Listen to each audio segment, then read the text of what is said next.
Selamat tahun baru. Salam sejahtera di dalam nama Tuhan Yesus Kristus. Saya bersukacita, sungguh bersyukur, dan ini untuk boleh saya katakan pertama kali saya dipercayakan untuk menyampaikan firman Tuhan kepada gereja jemaat yang digembalai oleh Pendeta Saumiman Saud dan Ibu Susan, Cornerstone Evangelical Baptist Indonesia.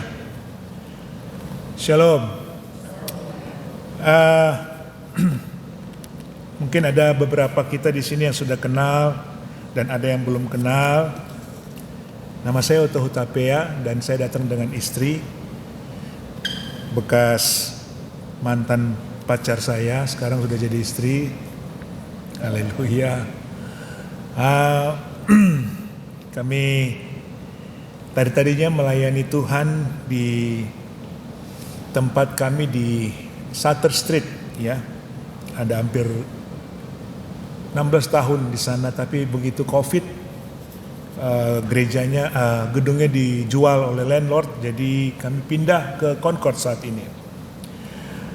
Nah, beberapa waktu yang lalu, khususnya pas habis acara Forum Kerjasama Gereja Indonesia yang ada di Bay Area, dan di situ juga hadir Pak Pendeta Saud menyampaikan, sesudah itu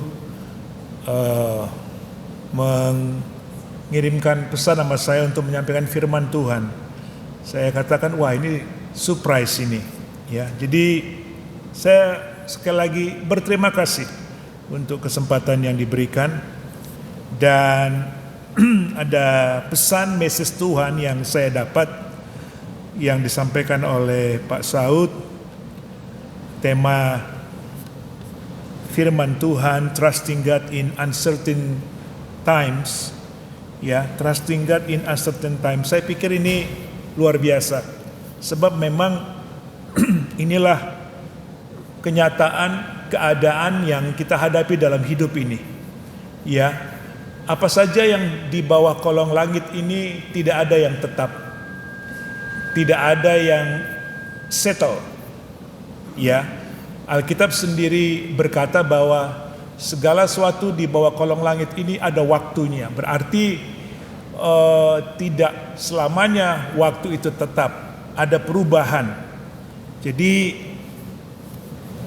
bila tema firman Tuhan disampaikan kepada kita pada hari ini melalui trusting God in uncertain time, atau mempercayai Tuhan dalam waktu yang tidak menentu di bawah kolong langit ini, saya pikir kita tidak hanya diingatkan Tuhan bahwa segala sesuatu di bawah kolong langit itu pasti berubah, tetapi bila segala sesuatu pasti berubah, berarti ada sesuatu yang tidak berubah. Dan kita tahu firman Tuhan mengatakan bahwa firman Tuhan tidak berubah. Amin. Tuhan yang sudah menyertai kita khususnya di hari keempat di tahun yang baru ini, bagaimana Tuhan, saya percaya saudara dan saya, kita memiliki pengalaman masing-masing bersama dengan Tuhan. Oh maaf Bu, ini tidak perlu ditranslate ya? Tidak usah? Atau perlu ditranslate? Tidak usah ya? Ya, saya soalnya tadi saya tanya sama Ibu Gembala, kalau saya dikasih khotbah berapa lama ya, kira-kira 30 ke 45 menit. Berarti kalau saya katakan saja 30 menit, berarti kalau ditranslate itu saya hanya punya waktu 15 menit. Karena 15 menit lagi untuk ditranslate, ya. Jadi saya mau make sure. Nah, saudara, berarti kita itu memiliki jaminan, katakan jaminan. Meskipun waktu di bawah kolong langit ini, segala sesuatu di bawah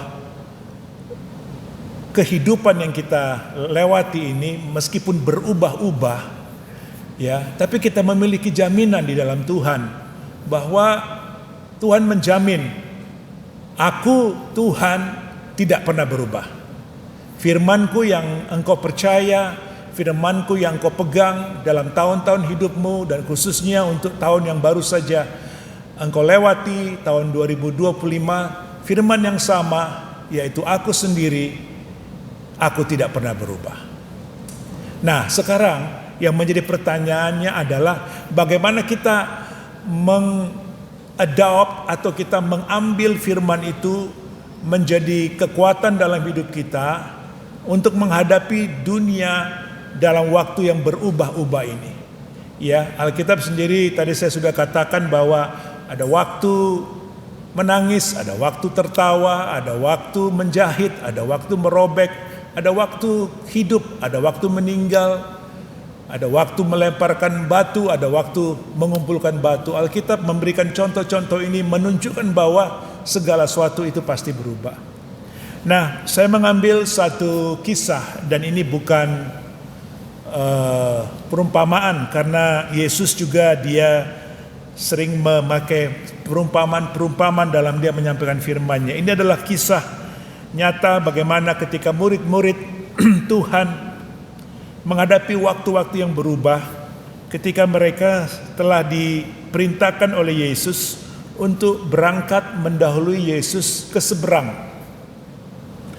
Supaya saudara ketahui, ceritanya ini adalah ketika setelah Yesus memecahkan 5 roti dan 2 ikan untuk memberi makan begitu banyak orang. Alkitab menulis kurang lebih ada 5.000 laki-laki, belum termasuk anak-anak dan para wanita, ibu-ibu. Setelah terjadi mujizat itu, kemudian waktunya Yesus dan murid-muridnya akan pergi ke tempat lain. Nah, kalau saudara perhatikan baik-baik, di situ Yesus tidak ikut dengan murid-murid, Dan kalau saudara baca lagi bahwa di situ hanya ada satu perahu yang tinggal. Dan yang lebih herannya lagi, sebagai manusia normal, saya yakin murid-murid di dalam hatinya pasti bertanya, tapi mungkin mereka sungkan, karena Alkitab tidak menulis itu. Ketika Yesus menyuruh murid-muridnya mendahuluinya bertolak ke seberang, lalu bagaimana dengan Yesus?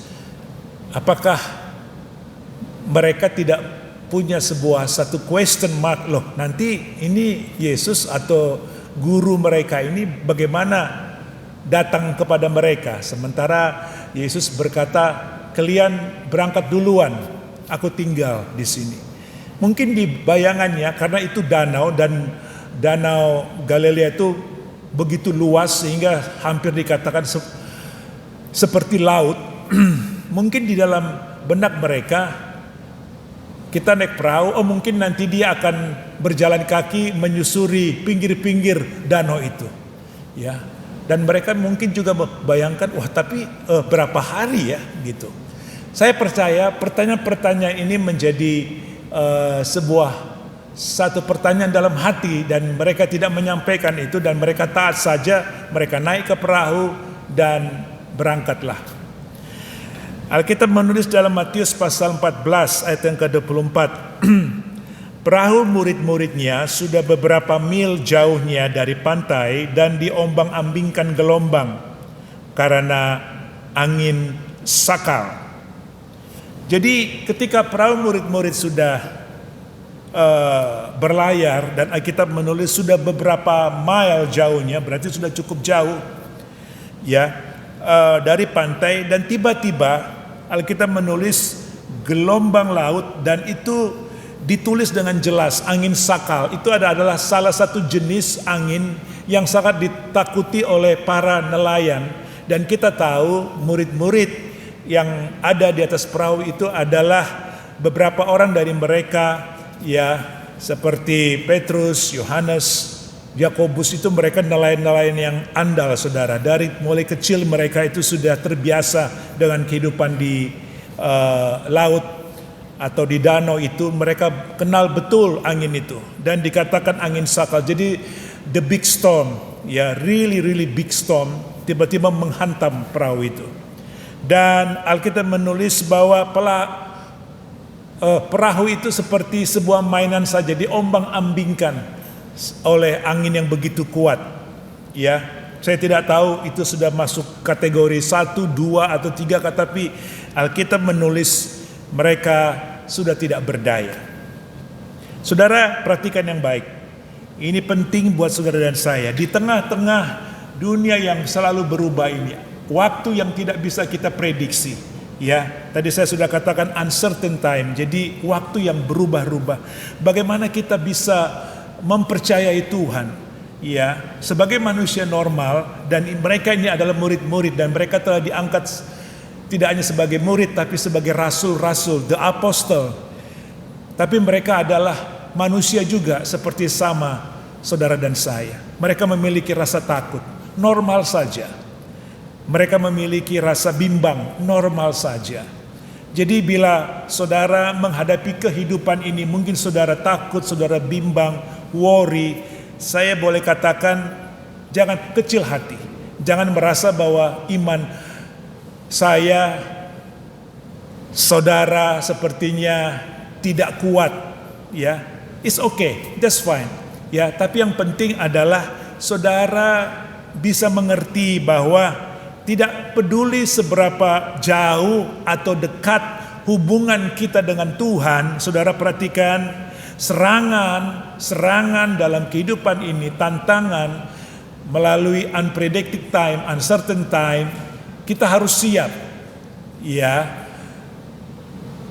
saya sering dengar itu, Pak Otto, kok saya sudah jadi orang Kristen, saya semakin dekat dengan Tuhan. Hubungan saya semakin dekat dengan Tuhan. Saya melayani, saya berkorban, saya kasih persembahan, saya melakukan apapun melalui talenta saya dekat dengan Tuhan. Kenapa kok tantangan dalam hidup ini kok semakin besar? Ya, saudara dengar baik. Alkitab menulis perahu murid-murid sudah beberapa mil jauhnya. Mungkin di dalam alam roh ini iblis melihat bahwa wah, ini kesempatan nih. Jarak mereka sudah semakin jauh dengan Tuhannya. Dia lihat secara fisik. Saudara dengar baik. Ya, Tuhan yang engkau sembah jangan engkau ukur dengan fisik. Ketika engkau tidak melihat Tuhan, bukan artinya Tuhan tidak ada. Tuhan ada, Tuhan hadir dalam hidupmu. The God's presence is always be with you all the time. Amin. Engkau tidak perlu membuktikan Tuhan itu ada di tengah-tengahmu. Ya, kalau engkau tidak bisa melihat dengan mata jasmanimu. Meskipun Yesus sudah berapa mil jauhnya daripada murid-murid, tapi roh Tuhan bersama-sama dengan murid-murid. Ya, seberapa engkau mungkin saat ini lemah, atau mungkin engkau merasa Tuhan, aku sedang jauh daripada Tuhan. Aku sedang tidak baik-baik saja dengan Tuhan saat ini. Ya, jangan engkau mau dituduh dengan iblis. Oh, karena engkau sudah melakukan dosa ini, engkau sudah melakukan ini. Saudaraku, saatnya saudara berbalik dengan Tuhan dan berkata, Tuhan, ya, aku percaya akan kasih-Mu meskipun saat ini mungkin aku telah menyakiti engkau, aku telah jatuh Tuhan dalam hal-hal yang tidak engkau sukai. Tuhan, melalui apa yang terjadi, aku mau kembali dengan Tuhan. Ya, lihatlah sebuah serangan-serangan atau tantangan-tantangan, atau boleh saya katakan melalui proses-proses yang sedang terjadi dalam hidup ini, membuat engkau mengerti bahwa iblis tidak senang kalau engkau dekat dengan Tuhan. Dia akan mencoba menghantam engkau supaya engkau jauh dengan Tuhan. Iblis melihat ini sebuah opportunity. Iblis melihat ini sebuah kesempatan. Oh, murid-murid sudah jauh dengan Yesus yang ada beberapa mil jauhnya daripada pantai. Saudara, dengar baik, Tuhan tetap hadir dalam hidupmu. Kita beri kemuliaan dulu buat Tuhan. Haleluya. Itulah sebabnya saya tidak peduli seberapa jauh sudah kita jauh daripada Tuhan. Saya tidak katakan itu baik-baik saja, tidak. Tapi justru engkau harus sadar, engkau semakin dekat dengan Tuhan, memang tantangan semakin besar. Ketika engkau jauh saja, serangan itu datang. Apalagi kalau engkau dekat. Jadi saudaraku, bangunlah hubunganmu dekat dengan Tuhan setiap hari. Semakin engkau dekat dengan Tuhan, mungkin tantangan banyak. Mungkin unpredicted yang kita bayangkan, oh kok saya sudah dekat sama Tuhan kok jadi banyak masalah, banyak tantangan. Saudaraku, itu merupakan sebuah konfirmasi karena iblis tidak senang engkau dekat dengan Tuhan. Layani Tuhan, cinta dengan Tuhan, bangun hubunganmu semakin dekat dengan Tuhan. Dan apapun tantangan, angin sakal, angin topan, badai yang menghantam hidupmu, itu menunjukkan bahwa Tuhan izinkan itu supaya imanmu semakin dekat dan terbangun bersama dengan Tuhan.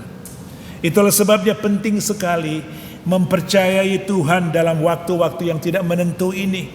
Yang pertama, kita bisa melihat dari hubungan kita dengan Tuhan tidak membuat semuanya baik-baik saja, tapi justru kita melihat kalaupun aku melewati sebuah tantangan itu, aku percaya Tuhan sedang membangun imanku. Tuhan mau melihat bahwa apakah aku semakin dekat dengan Dia atau aku semakin jauh dengan Dia. Saudara, sudah tidak ada harapan lagi bagi murid-murid saat itu. Mereka tidak melihat Yesus di dalam perahu itu. Mereka tidak melihat seorang yang bernama Yesus dari Nazaret yang telah baru beberapa jam yang lalu telah membuat 5 roti dan 2 ikan, cukup untuk memberi makan 5.000 orang, bahkan lebih pada hari itu. Mereka tidak melihat secara fisik. Secara fisik mereka tidak lihat Yesus di dalam perahu. Tapi itu tidak menjadi satu masalah bagi Tuhan, karena Allah itu roh adanya. Dia hadir dalam hidupmu, Dia hadir dalam hidup saya, Dia hadir di tengah-tengah murid-murid Tuhan. Itulah sebabnya yang kedua, mari saudaraku, mari rubah cara saudara melihat tantangan. Mari rubah cara saudara melihat sebuah problem. Mari rubah cara kita melihat satu keadaan-keadaan yang berubah-ubah ini. Dalam hidup ini kita harus sadar bahwa tantangan, bahwa masalah atau every circumstances you are facing in this life, there is the change, there is the process, there is the side how God, bagaimana Tuhan sedang menunjukkan engkau akan melihat sebuah mujizat dalam hidupmu. Itulah sebabnya mari rubah cara kita melihat tantangan itu. Ya, ada sebuah pengalaman baru yang Tuhan siapkan bagi murid-muridnya pada hari itu. Dalam Matius pasal 14 ayat ke-25. Kira-kira jam 3 malam, perhatikan. Jadi setelah perahu diombang-ambingkan, baru datanglah Yesus. Alkitab menulis kira-kira jam 3 malam. Tadinya mereka sudah berangkat itu kira-kira siang atau mendekati sore. Jadi sudah lama, saudaraku, sudah hampir putus harapan mereka. Kira-kira jam 3 malam datanglah Yesus kepada mereka berjalan di atas air, di luar daripada prediksi mereka. Benar kan? Saya katakan, sebagai manusia normal pasti mereka berpikir bagaimana caranya Tuhan akan datang mendahului mereka atau datang bertemu mereka, karena mereka tahu saat itu tinggal itu satu-satunya perahu yang mereka pakai. Tapi Tuhan memakai kakinya berjalan di atas air. Ketika murid-muridnya melihat dia berjalan di atas air, mereka terkejut dan berseru, "Itu hantu!" Lalu berteriak-teriak karena takut. Ayat yang ke-27. Tetapi segera Yesus berkata kepada mereka, perhatikan, tenanglah, calm down, aku ini, jangan takut. Yang kedua, bagaimana kita survive menghadapi waktu-waktu yang berubah ini. Hari ini kita lihat ekonomi bagus, hari ini kita melihat pekerjaan kita baik-baik saja, hari ini kita melihat keluarga kita baik-baik saja. Tiba-tiba besok mungkin ada perubahan. Mungkin tiba-tiba kita kena layoff. Mungkin tiba-tiba kita kehilangan pekerjaan. Alkitab menulis, dan itu jelas ditulis, dan kita harus memperhatikan. Itu menjadi satu highlight. Yesus berkata, tenanglah. Katakan, tenanglah. Artinya apa? Jangan panik. Seringkali kita panik. Kalau saudara panik, saudara tidak fokus. saudara lupa akan perkataan-perkataan Tuhan, yaitu firman-Nya. Saudara lupa bahwa memang waktu ini tidak bisa kita pegang. Kehidupan dalam dunia ini pasti berubah. Masyarakat berubah, hukum-hukum berubah. Tahun 2026 ini saja California sudah membuat perubahan-perubahan hukum-hukum yang baru. Ya, Bebrich sudah langsung naik, tiap tahun naik. Perubahan itu pasti ada. Ya. Jangan panik. Ini membuat saudara dan saya, kita sebagai manusia biasa, seringkali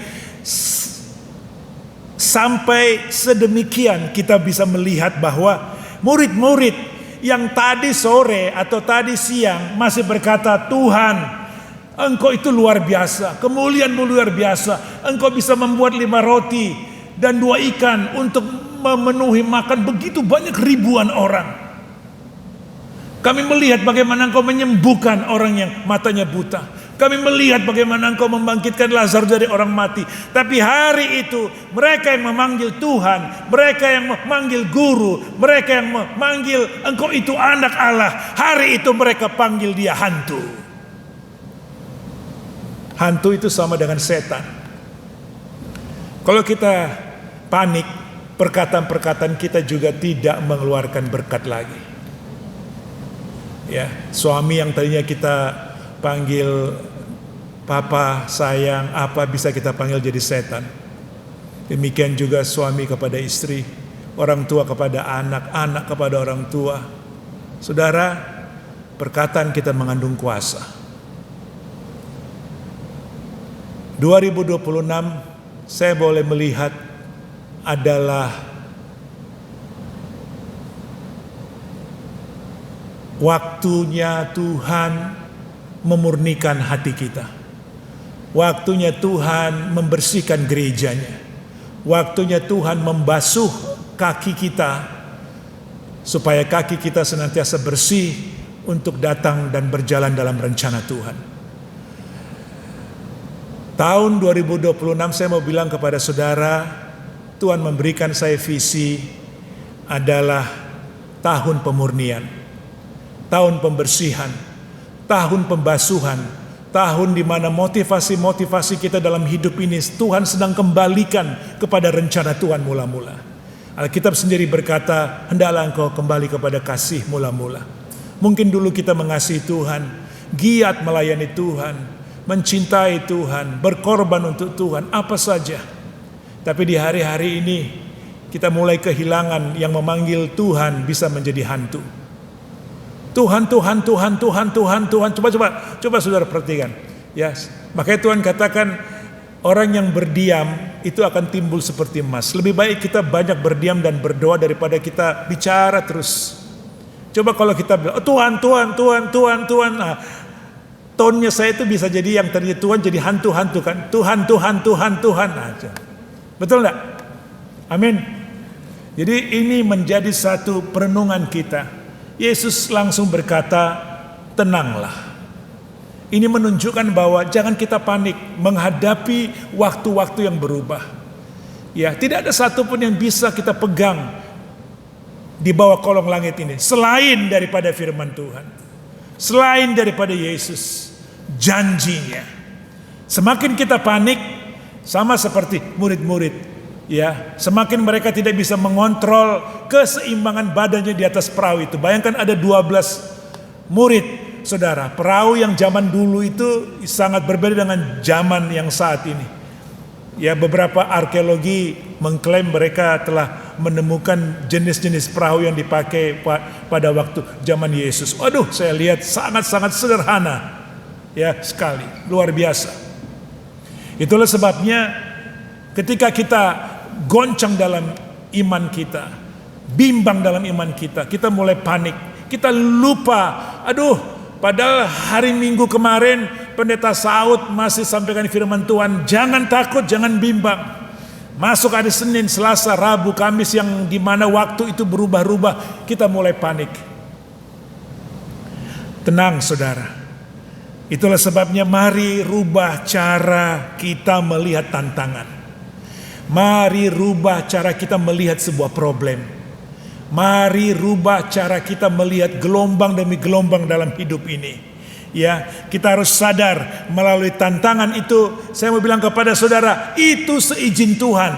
Ada rencana Tuhan, ada maksud Tuhan. Itu sebab Tuhan katakan, kalian duluan berangkat menyeberang ke sana, nanti aku susul. Karena Tuhan sudah tahu, Dia ingin membuat satu ujian, satu pelajaran, satu cara bagaimana supaya iman murid-muridnya mulai aktif, mulai bekerja. Tidak hanya sekedar mendengar firman, tapi menjadi pelaku firman.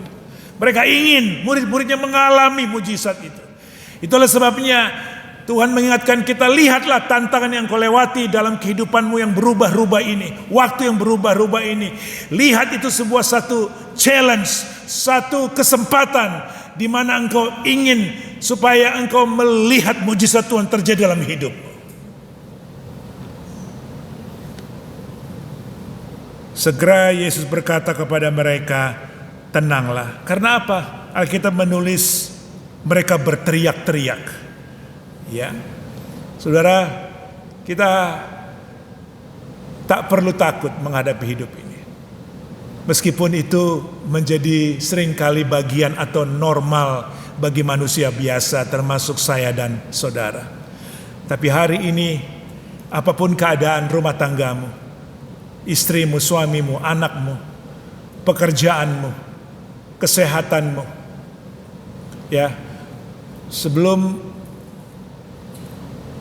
tutup tahun bulan Desember ini, tiba-tiba saya didiagnos oleh dokter saya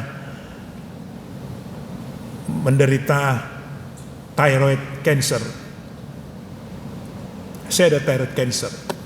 Sebulan lalu dokter mendiagnos karena melalui 2 biopsi yang pertama itu sebetulnya tahun lalu 2024 bulan yang sama Desember, hasilnya kurang memuaskan sehingga kira-kira 3 bulan lalu saya di biopsi yang kedua, dan sebulan lalu dokter mengatakan saya ada mengidap thyroid cancer 95%. Dan tanggal 16 Desember kemarin saya di surgery. Jadi leher saya dipotong cukup panjang, saudara. Dan dokter, itu yang saya katakan. Ya, mereka berpikir bisa menemukan 1 atau 2 tumor cancer. Tapi ternyata perkiraan mereka meleset. Mereka mendapatkan 5 tumor cancer di thyroid saya. Dan itu sudah diambil dengan berbagai ukuran. Dan dari situ mereka mengatakan ya berarti sudah menyebar. Dan mereka katakan masih ada 2 lagi di sebelah kanan ini, dan tidak bisa diambil karena masih terlalu kecil. Jadi saya mendengar itu, saya katakan bahwa segala sesuatu dalam hidup ini bisa berubah. Itu pun atas seizin Tuhan. Apakah Tuhan tidak tahu, apakah Tuhan sengaja taruh itu, tapi saya percaya ada tujuan Tuhan. Bahwa hidup kita setiap hari, kita tidak hanya melihat bahwa tantangan itu, problem itu sebuah satu keadaan yang harus kita lewati, tapi pasti ada maksud tujuan Tuhan. Yang saya tahu pasti adalah kalaupun tidak sembuh, Tuhan tidak menyembuhkan, meskipun 5 tumor itu telah diambil, tidak membuat saya menjadi marah atau meninggalkan Tuhan. Tidak membuat saya mengatakan, untuk apa? Saya sudah capek. Saya sudah 32 tahun melayani Tuhan full time, menjadi hamba Tuhan. Ya. Dan saya harus mengalami ini lagi. Ya, saya belajar ketika pada waktu Yesus berpuasa 40 hari 40 malam. Tantangan yang pertama yang dia lewati adalah ketika Alkitab menulis setelah berpuasa 40 hari Yesus mulai lapar. Dan datanglah si pencoba itu, iblis, dan dia mengatakan, jika engkau anak Allah, perhatikan, jika engkau anak Allah, rubahlah batu ini menjadi roti. Karena dia tahu Yesus lapar saat itu. Nah, saya mau tanya kepada saudara, bisakah Yesus merubah batu menjadi roti? Bisa. Tapi Yesus tidak lakukan itu. Kalau kita perhatikan baik-baik, jika engkau anak Allah, Yesus tidak perlu menunjukkan bahwa dia adalah anak Allah untuk dia bisa merubah batu menjadi roti. Artinya apa? Untuk membuktikan engkau seorang percaya kepada Tuhan, kalaupun Tuhan tidak memberikan mujizat dalam hidupmu, apakah engkau tetap mengklaim engkau adalah anak Allah? Engkau anak Tuhan, anak tebusannya. Kalau Yesus lakukan itu, merubah batu menjadi roti, maka keselamatan itu sia-sia. Karena Tuhan harus menanggalkan 100% kemuliaannya, 100% bahwa dia adalah Tuhan yang menjadikan langit, bumi dan segala isinya. Dan dia juga adalah yang telah membentuk, yang menciptakan batu-batu itu. Dan dia juga bisa merubah batu itu menjadi roti. Kalau itu dia lakukan, berarti karya keselamatan itu, bahwa Tuhan telah menjadi 100% anak manusia, itu gagal total. Gagal. Karena Tuhan tidak melakukannya dengan sebenar-benarnya. Tuhan harus mengambil 100% darah dan daging sama saudara dan saya, supaya dosa itu betul-betul bisa diambil oleh Tuhan dari kehidupan kita. Sehingga keselamatan itu perfect, sempurna. Finish. Seperti dia katakan, sudah selesai. Amin saudara.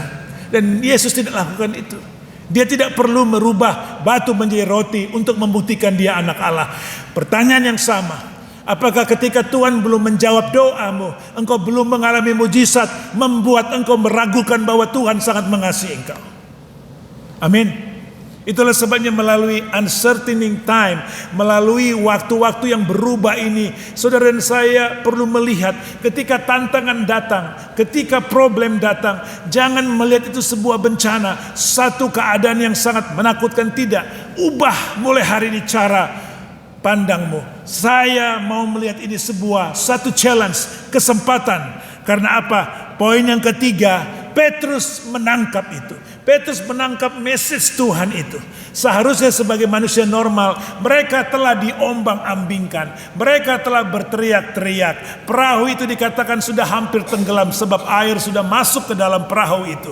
Itu sebuah kesempatan seperti yang dikatakan oleh murid-murid itu.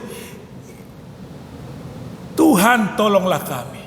Sebetulnya itu adalah kesempatan untuk Tuhan datang menolong mereka. Tapi lihat, normal tidak apa yang dikatakan oleh Petrus. Bukannya dia minta tolong, tapi dia berkata, Petrus berseru, Tuhan, apabila itu engkau, suruhlah aku datang kepadamu berjalan di atas air. Petrus melihat tantangan itu bukan satu hal untuk membuat dia jatuh, untuk membuat dia lemah, untuk membuat dia, boleh saya katakan seperti sebelumnya, takut. Tapi dia melihat bahwa itu merupakan kesempatan. Dia ingin mengalami Tuhan, mengalami firman, mengalami mujizat dalam hidupnya. Dia berkata, Tuhan, jika itu engkau. Karena mereka sudah mengklaim itu hantu. Dia mau yakinkan hatinya. Sebab bila itu Tuhan, setiap perkataan yang keluar dari mulutnya adalah firman. Firman itu hidup. Dengan firman itu dia menjadikan langit, bumi dan segala isinya. Dia percaya kepada orang itu kalau orang itu berkata melalui perkataannya, firmannya. Dan dia percaya kalau orang itu berkata mari datanglah, pasti dia bisa berjalan di atas air. Makanya dia uji, Tuhan, jika itu engkau, perintahkanlah. Kata perintahkan, dia mempercayai. Kalau orang itu berkata, berarti itu sebuah kalimat, sebuah komen, sebuah perkataan. Dan perkataan itu adalah firman. Dia percaya bahwa perkataan firman itu berkuasa. Makanya dia mau berjalan di atas air. Amin saudara. Itulah sebabnya sebagai orang percaya di hari-hari ini. Yang ketiga, pakailah kesempatan dalam kehidupanmu. Jika engkau ada sampai hari ini, Tuhan masih memberikan engkau kesempatan untuk hidup sama seperti saya. Saya tidak tahu bagaimana tentang besok. Kenapa Tuhan taruh ini, izinkan ini. Saudara, waktu surgery ini dokter bilang sama saya, itu makan hampir 5 jam, hampir 5 jam. Saya juga heran, kenapa begitu lama? Karena ternyata itu tumor cancer itu dia telah bersembunyi di balik pita suara saya. Saya percaya dalam nama Yesus, oh Tuhan, ternyata iblis mencoba supaya kena pita suara saya. Kalau pita suara saya kena, saya bisa menjadi bisu, atau perkataan kalimat yang keluar dari mulut saya sudah tidak jelas. Artinya iblis tidak menyukai saya menyampaikan firman Tuhan. Saya bilang kepada saudara, iblis akan berusaha membuat engkau shut down, knock out. Tapi Tuhan tidak izinkan itu. Memang saat ini kalau saya nyanyi, saya suka nyanyi saudara. Kadang saya juga dalam ibadah kami, saya pimpin sebagai worship leader juga, pengkhotbah juga. Saya ingin suara saya itu tinggi, tapi setelah di surgery ini, suara saya sudah tidak bisa tinggi lagi, ya, jadi fals, ya. Tapi puji Tuhan, saya masih bisa menyampaikan firman Tuhan kepada saudara pada hari ini.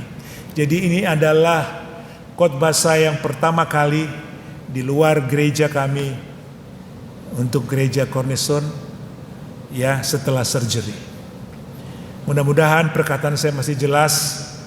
Saudara dengar, saudara bisa diberkati, saudara bisa dibangun. Majulah dalam Tuhan, pergunakan waktu yang ada. Alkitab katakan, pergunakanlah waktu yang ada. Siap atau tidak siap waktunya, sampaikanlah firman Tuhan. Saya berdoa biar saudara diberkati oleh Tuhan. Lihatlah, waktu ini memang tidak bisa kita prediksi, tapi mari kita percaya Tuhan yang kita sembah adalah Allah yang mengatur segala sesuatunya. Mari kita berdoa. Bapa di sorga, sungguh kami bersyukur. Kami berdoa Tuhan, biar kami mengalami seperti yang dialami oleh murid-murid. Mungkin bisa menakutkan, mungkin bisa membuat kami bimbang, dan mungkin tidak percaya. Tapi Alkitab sudah menulis, merupakan satu evidence, satu hal yang kami bisa ambil dari Petrus. Tuhan, Petrus melihat itu bukan merupakan akhir daripada segala sesuatu, tapi justru awal di mana dia mengalami mujizat Tuhan. Belum ada dalam kehidupan sejarah manusia bisa berjalan di atas air selain daripada engkau Yesus, yaitu Petrus. Petrus hanya manusia biasa, manusia yang mempercayai setiap kalimat yang keluar dari mulutmu, yaitu firman-Mu. Tuhan, ajarlah kami melalui waktu-waktu yang berubah-ubah ini untuk semakin mempercayai firman-Mu, melakukannya dalam kehidupan kami. Kami makan firman-Mu itu Tuhan, menjadi kehidupan manusia rohani kami. Kami bertumbuh Tuhan. Aku berdoa untuk jemaat Tuhan, Gereja Cornerstone Evangelical Baptist Indonesia, bertumbuh, sehat jasmani, rohani, spiritual, finansial. Rumah tangga mereka satu persatu dilawat oleh Tuhan di tahun 2026 ini. Persiapkan jemaat ini menjadi jemaat yang kuat, yang teguh, yang setia, yang takut dan cinta akan Tuhan. Mari ya Bapa, ini adalah bagian daripada tubuh Kristus di tengah-tengah dunia ini Tuhan. Biar mereka melakukan bagian mereka sesuai dengan panggilan Tuhan di dalam membangun tubuh Kristus. Terima kasih Tuhan, aku sudah selesai menyampaikan isi hatimu. Biar firman-Mu itu tidak hanya terdengar, tapi bertumbuh, berakar, dan berbuah-buah. Berkat Allah Abraham, Ishak, dan Yakub menjadi bagian dalam kehidupan jemaat Tuhan di tempat ini. Di dalam nama Yesus, kami yang sudah percaya berkata amin. Tuhan memberkati saudara.